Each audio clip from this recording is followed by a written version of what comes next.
is going to be Mr. Trey Cates. I've had the privilege of knowing Trey since, I guess now 2012, so it's been 5 years, Trey. Trey and I have a bond because we both come from the Lone Star State. Trey's from Texas. He grew up east of Dallas. He went to Ouachita College in Arkansas, finished a degree there, and then went to seminary in Dallas. Trey left and ended up in Colorado, and where he became an assistant pastor working in a faith-based community in Colorado. And it didn't take long for Trey to realize that this wasn't his real calling from a standpoint of organizational religion. And so he felt led to leave, and he started up a multi-million-dollar company. Just like that. Technology. Trey has an amazing mind when it comes to technology, the world of data and computers and things I don't understand. And so Trey grew a company that was recognized throughout Colorado and elsewhere. And over a period of time, decided to move on and marketed and sold that company. And then as through that process also became a coach and a consultant for big industries, for business, for the Fortune 500 types of companies, to help them understand the aspects of managing people and social dynamics. Well, today Trey is now the COO for the Savory Institute, where he focuses on taking the aspects of what we know and understand about regenerative agriculture, the complexity that Ray spoke to, but how do we look at that in our social constructs and in our social interactions from a day-to-day basis. He has a wonderful wife, Jen, 2 great sons. It's been all over the world with Trey, and it's awesome to have him here. Trey Cates.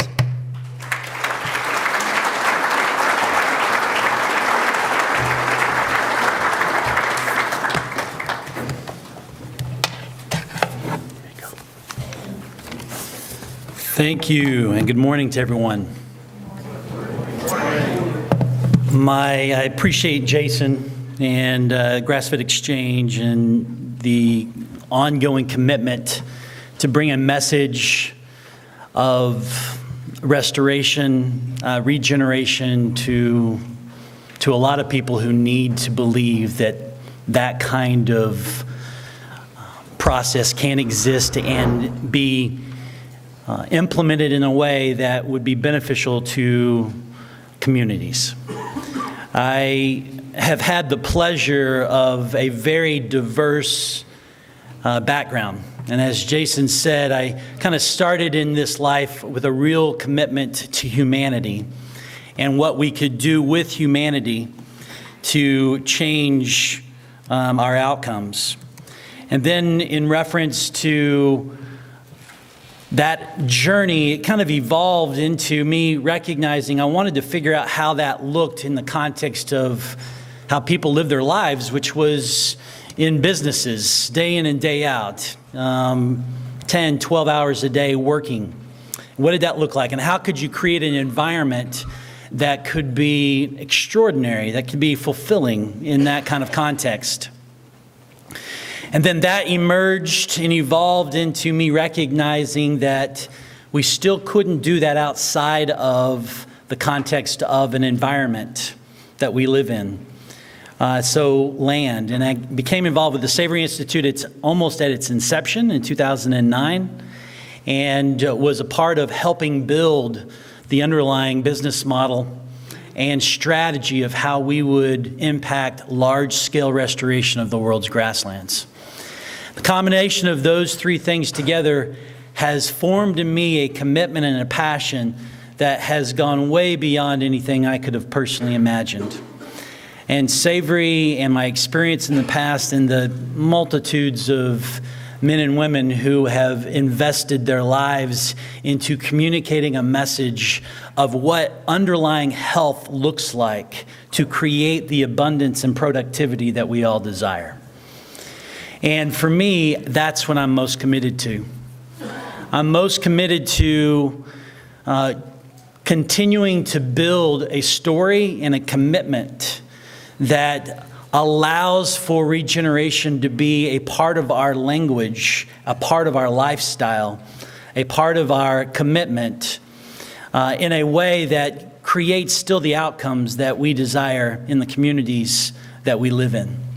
But one of the biggest challenges that we have is to recognize that make sure I'm grabbing the right, is it this one? There we go. Just to recognize that we've got some serious issues that are a result of our current systems and ways of living life.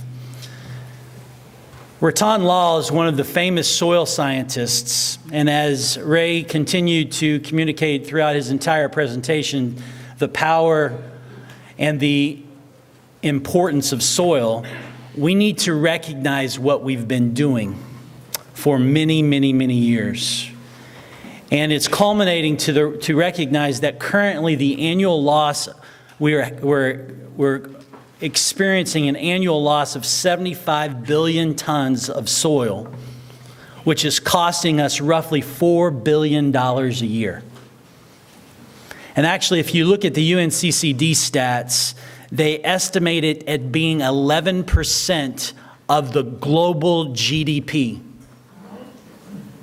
That's over $1 trillion of losses associated with soil.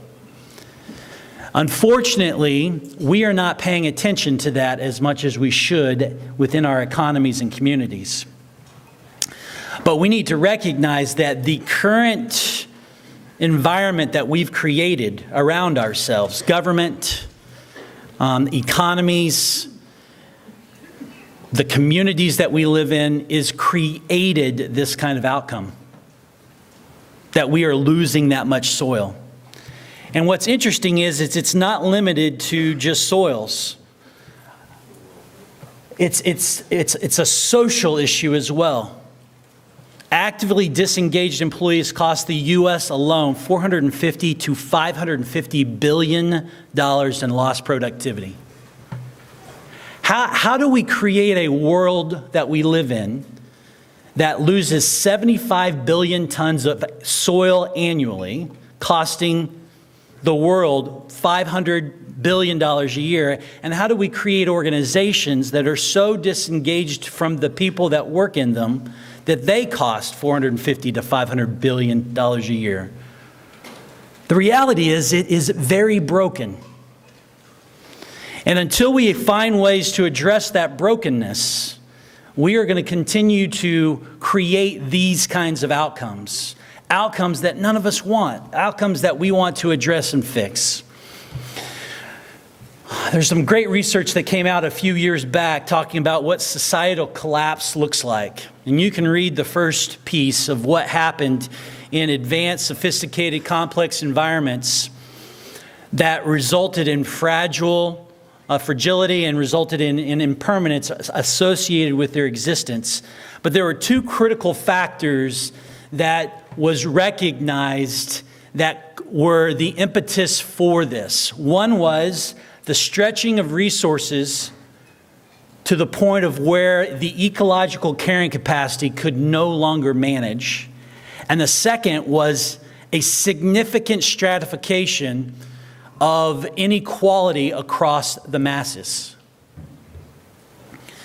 And so on top of the soil loss, on top of this disengaged people, on top of the fact that we recognize through our own research and previous history and civilizations, that ultimately those things all result in significant catastrophic events with people. The economic equality is so significant.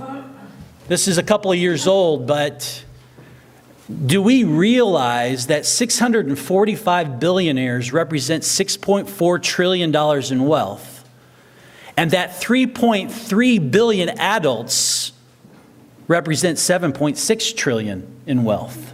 Is that sustainable? The thing about regenerative agriculture is it cannot be addressed in a vacuum. We will all need to address all of this if we want regenerative to be the language that we use, the lives that we create, the communities that we live in as we move forward. Amen.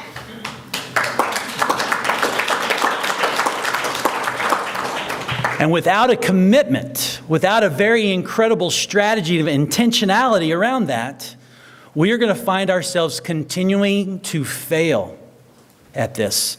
And I really have a call for a very, very different way of looking at this. Wendell Berry goes on to say this: the developed nations have given to the free market the status of God, and we're sacrificing to it their farmers, farmlands, communities, their forests, wetlands, and prairies, their ecosystems and watersheds. The fact of the matter is, we've got a really huge problem, and we need to see it from a holistic viewpoint. It's a $1 trillion issue. And then when we look at the quality of it and how we're living our lives, you can't even quantify it, can you?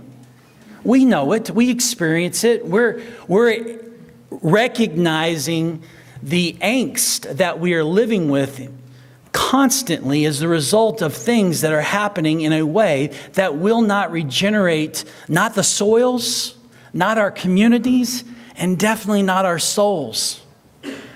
We cannot live the way we've been living. We need to find ways to address the real issue. This will make us all laugh, right? I mean, the fact of the matter is, we do not spend time talking about the things that really matter. We don't. But we all recognize that it's broken, but we've got our heads in the sand, continuing to hope that it just changes itself. This is where hope truly does us wrong. Hoping isn't going to change it. Thinking differently and doing will. And for us, it really is important that we're finding ways to address what our true root causes. And not to focus our attention on the symptoms, those things that will continue to get in our way. You know, what's interesting is I think at the core of all this is a structural design issue. I think we've taken an industrial system and we've applied it to a living environment, and it does not work. It creates unintended consequences that we see in the soils, that we see in communities and people, and that we see in our economies. And it will never fix itself because it is not meant to build around a living, breathing, regenerative environment. It is built to create productivity and efficiency. And productivity and efficiency in a vacuum is going to kill us. It is not going to give us life. And so when we look at this, we see that, and Alan Savory talks about this a lot, where we've really found ways to take what is simple and complicated and use systems that work in a simple and complicated way to address what is complex and living. And so here is just a great little chart of seeing really where the differences are in terms of how we apply things. One's simple, like baking a cake. The other is complicated, like sending a rocket to the moon. And the third is complex, like raising a child. I've raised two boys. Right now they're 20 and 22. And they are so different. And I can tell you what I have used to help bring life to those boys are very different approaches. Very different approaches. What works with one doesn't work with the other. And believe me, what emerges out of those kinds of relationships is recognizing that things emerge that you could have never imagined. And that's the kind of environment that we live in. That's the kind of environment that we have continued to try to oversimplify. And as Ray used the word reductionist, it's the idea of reducing things down to its parts that make it impossible to understand. You cannot understand water by studying hydrogen separate from oxygen. you have to study water. And part of what we recognize in a complex system is that we need to realize that the way we manage within a complex system is very different. We cannot take silver bullet solutions and formulas to apply in the context of complex environments. What we need is flexible frameworks. Things that will allow us to recognize the need to see the successes that we can have when we can use simple or complicated systems, but recognize that our communities, our environments are complex and need a different approach. See, these things are great because we've made huge progress on things that we make. I mean, think about it. What's happened over the last 100 years around things we've made? Incredible progress. The technological advancements have been phenomenal. But what advancements have we made on things we manage?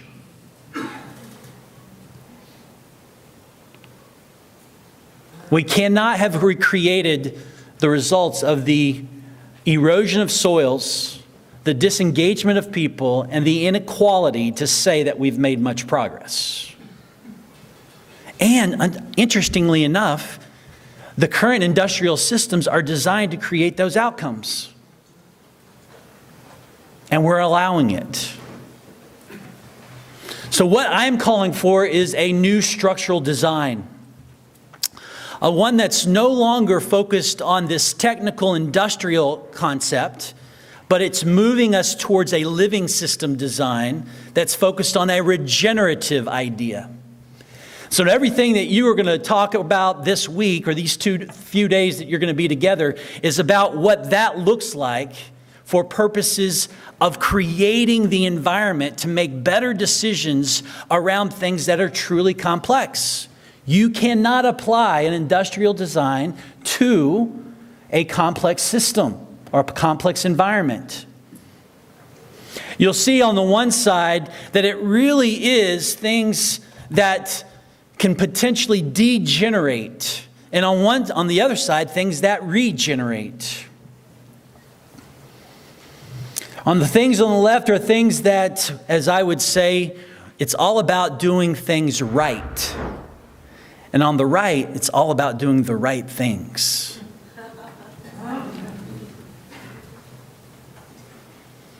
Our efficiencies and productivities are not going to solve these issues. It's going to be deeper than that, and real important for us to address it. But it is tough, and most of us want to ignore it, like this. The more you know, the harder it is to take decisive action. Once you become informed, you start seeing complexities or shades of gray. You realize that nothing is as clear and simple as it first appears. Ultimately, knowledge is paralyzing. Being a man of action, I can't afford to take that risk. And of course, I love, you're ignorant, but at least you act on it. I'm really, really encouraging us to just eyes wide open. Jump in with eyes wide open, recognizing the power and opportunity that we have to make a difference in the world that we live in, and not just go hide.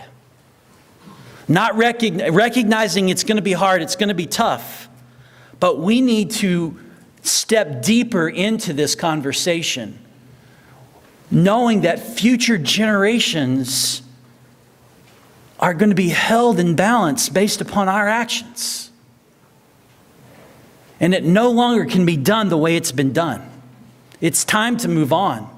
It's time to recognize the inequality that's been created in our environment, in our communities, and in our economies. And until we recognize the inequity, we will not embrace the need to change.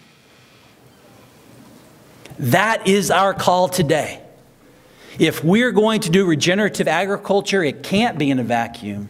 It can't be with our heads in the sand. It has to be with eyes wide open, embracing intentional commitment and passion towards recognizing the power of what can happen when we all come together. This will change the world.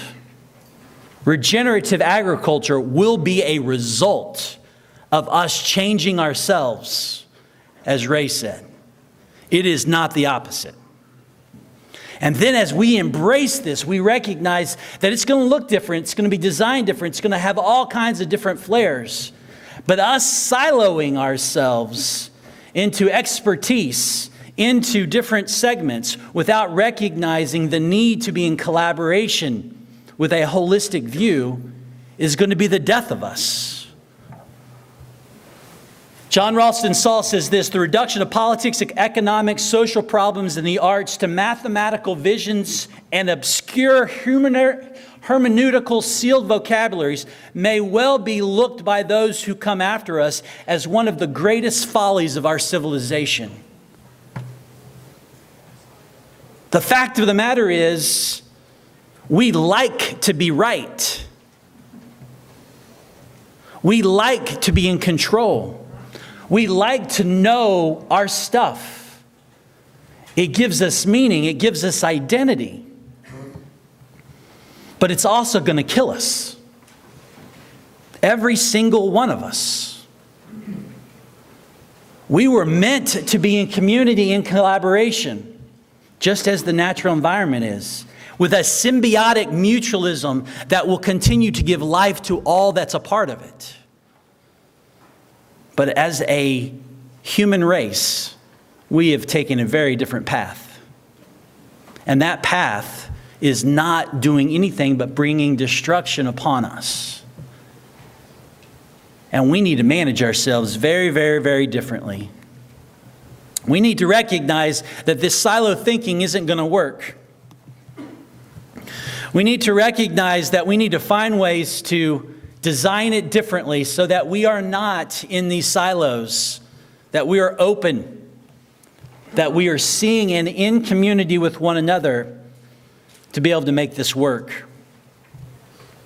So we're going to begin with the design. An industrialized design is built around complicated systems, maximizes profit, and the consequence is people and planet. A regenerative design is all about complex systems, and that's healthy planet, people, and profit. However, we need to recognize that we need time to do these things, and we could at times recognize there are some short-term results that we may need to give up. It's okay. For my sons and my sons' sons, and those future sons, we're going to have to focus on that.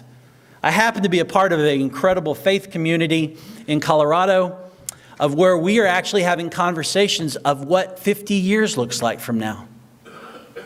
We're not looking about tomorrow. Tomorrow is not as important to us as 50 years from now. And we've got to figure out how to balance both, but I can tell you, the fact that we are not paying attention to the future in that way really puts us at a disadvantage for humanity in general. And we've got to find a way to embrace it. But this new regenerative thinking, this new regenerative design is needed.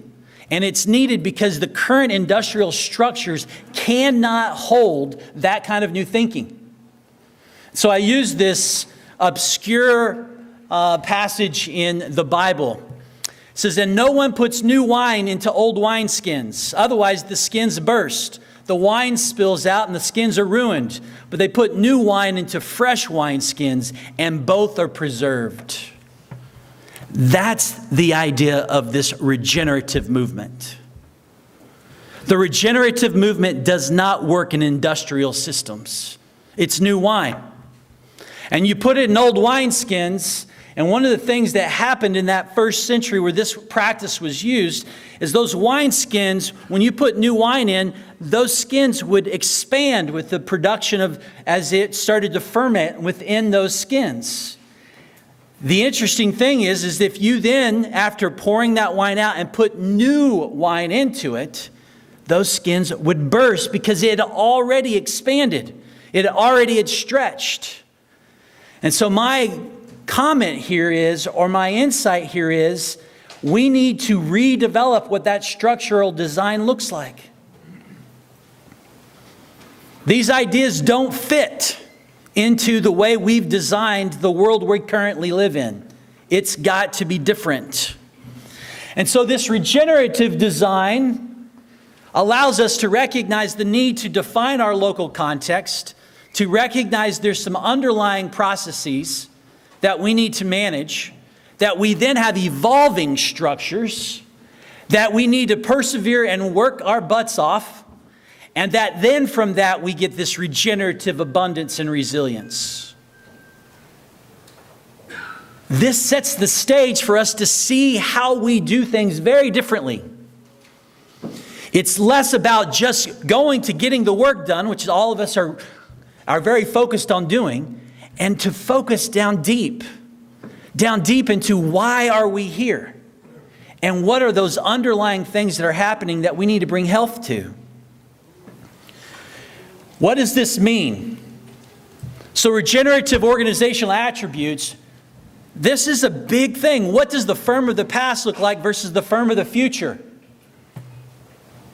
Independent versus synergistic, competitive versus collaborative, controlled versus conducive, closed source versus open source, stable versus dynamic, maximizes and minimizes versus optimizes, resists change, leverages diversity, linear, networked, short-term, long-term, function fits form, form fits function, proactive and planned. How about responsive and emergent?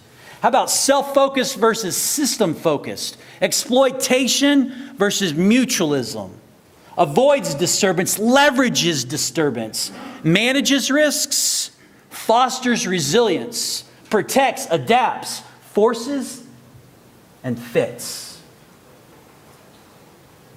Now, what culture or what society would you like to be a part of? Now, how do we do it? How do we create the underlying environment to create those kinds of outcomes? What needs to change? What needs to work differently for us to be able to do that? For me, regenerative is defined as this: a living, evolving, and naturally functioning environment where abundance and resilience are recurring outcomes of its underlying health. Let me repeat that. Regenerative is defined as a living, evolving, and naturally functioning environment where abundance and resilience are recurring outcomes of its underlying health. We want to create an environment where the productivity and efficiency is an outcome of the health of what is already there. We don't need inputs to be able to get what we need to get out of it. It is functioning in a healthy way. The Savory Institute has been committed to that for years. How do we create that healthy, functioning, underlying system? So when we go into an environment where we're supporting farmers and ranchers, we're talking about the water cycle, we're talking about the mineral cycle, we're talking about the energy flow, we're talking about community dynamics. And we know if we address those underlying processes, we're going to create health, which is going to create productivity, which we've been able to do over and over again with farmers and ranchers all over the world. There are things that we can do in society to mimic that kind of outcome within our organizations and how we make decisions. That's the power that I'm suggesting that we tap into, is a power that recognizes what role we all play in influencing and making the decisions that are necessary to create these outcomes in the context that we're in. The beauty of a complex system is it needs a framework for decision making. And within a framework is an enormous amount of freedom. There is no freedom in the industrialized system. Let me repeat that. There is no freedom in the industrialized system. It is all about productivity and efficiency. And what we want to do is create freedom within a framework. Freedom that allows you, in the context of your communities, to make decisions that will increase the viability of people in the places that they work, in the places that they live, that will produce healthy food, produce healthy outcomes that will go generation after generation. It's living, it's evolving, and it's functioning to create abundance and resilience in a way that is a result of its health. And that's what I want. That's what I dream of. That's what I'm most passionate about and excited about, is finding ways to encourage others to buy into that kind of intentionality that will change everything. So what does these principles look like? Well, it embraces people and planet as partners.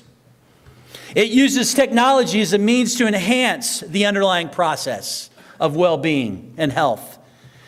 We also are designing this as a regenerative framework to allow for the innovation, creativity, and freedom. And this is something that Ray said that just ties so beautifully into the message from me today, is that we're empowering people to use their mind for thinking and creating.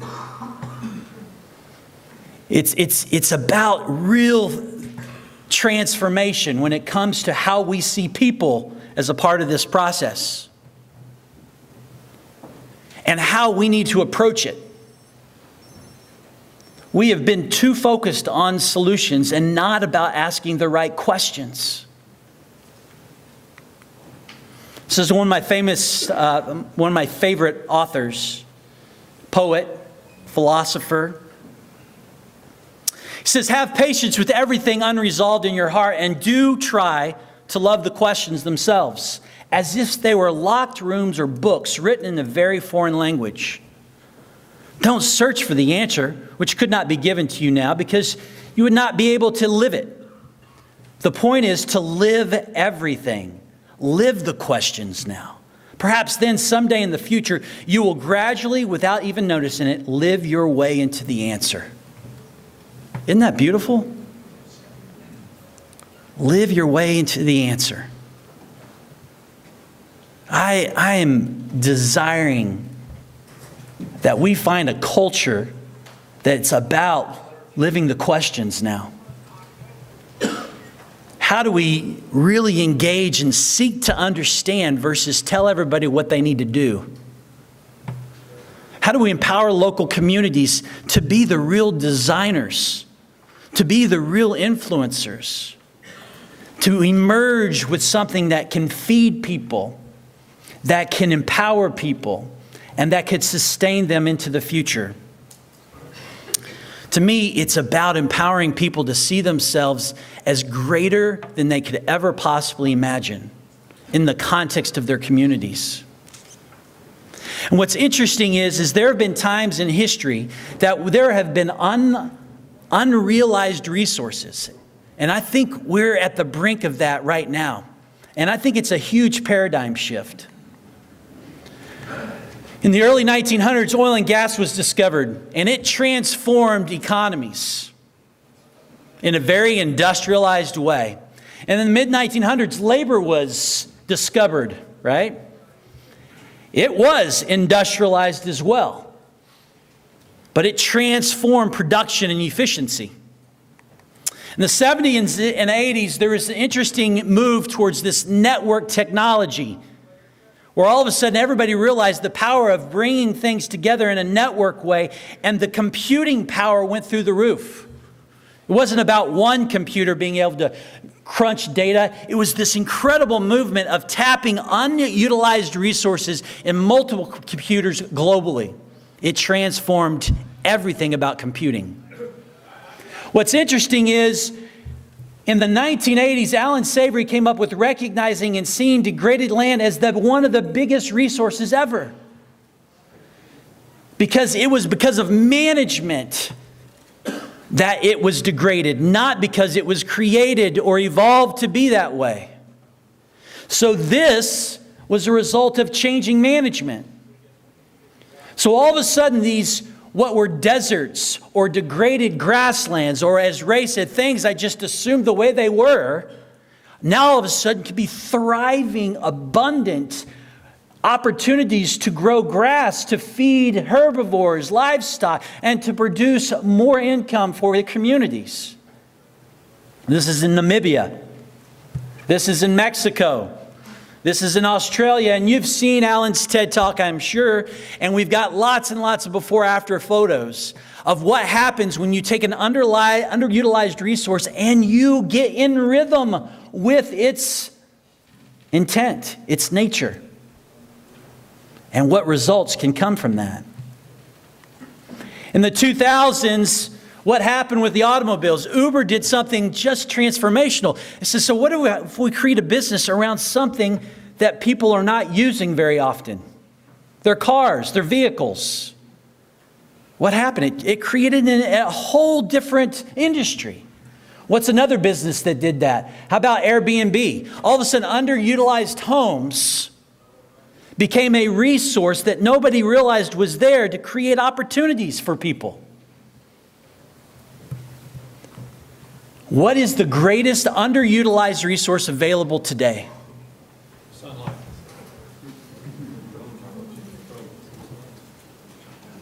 What is the greatest underutilized resource today? As we're thinking about it, we're in the context of ecology. We recognize the power of the sun and how it produces the outcomes that we want. But in the concept of what the things are that we've got to do, it's you and 7.6 billion minds.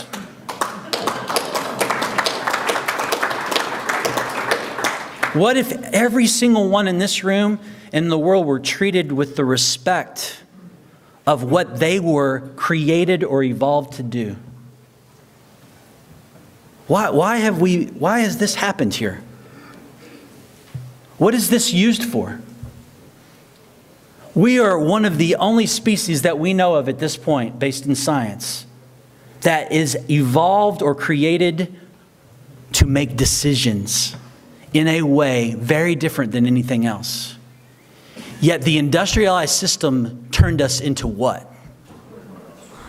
What? Robots. I don't need you to think about it. I don't need you to even worry about it. I just need you to do what I'm telling you to do and not to ask why. That's the industrial mindset. The regenerative mindset is you're unique. You've been created with a purpose. You have an opportunity to involve yourself in the context that you're in to create incredible outcomes based upon the uniqueness of who you are in the context of where you are. Now go do it. That's the power of what I'm talking about. If we as a society recognize that we don't need people to be just labor, we need people to be thinkers. The creativity, the innovation, I don't think we have any clue what would happen if we utilize this resource the way it could be. I think it's transformational. I think it changes everything. Thomas Merton, one of my favorite theologians, says this: for when we come face to face with ourselves in the lonely ground of our own being, we confront many questions about the value of our existence, the reality of our commitments, and the authenticity of our everyday lives. If we can embrace that, embrace this mindset, we can experience life so differently, with so much more enthusiasm and passion of who we could be in the context of where we are. This is the kind of life I want, so that we can thrive, right? So that we can thrive. This is a gentleman who's one of our accredited professionals in Malawi, coming to our property in Zimbabwe and walking amongst land that is surrounded by desert. And he looked at this and he just goes, this is just incredible. Could not imagine it to be different. Regenerative agriculture's only hope is to design with the entire whole in mind: community, economy, and the environment. It's the interplay that creates the beauty and abundance needed for our planet to thrive. Let me repeat that. Regenerative agriculture's only hope is to design with the entire whole in mind: community, economy, and the environment. It's the interplay that creates the beauty and abundance needed for our planet to thrive. That's why you guys are here. It was a trick. It's not about beef.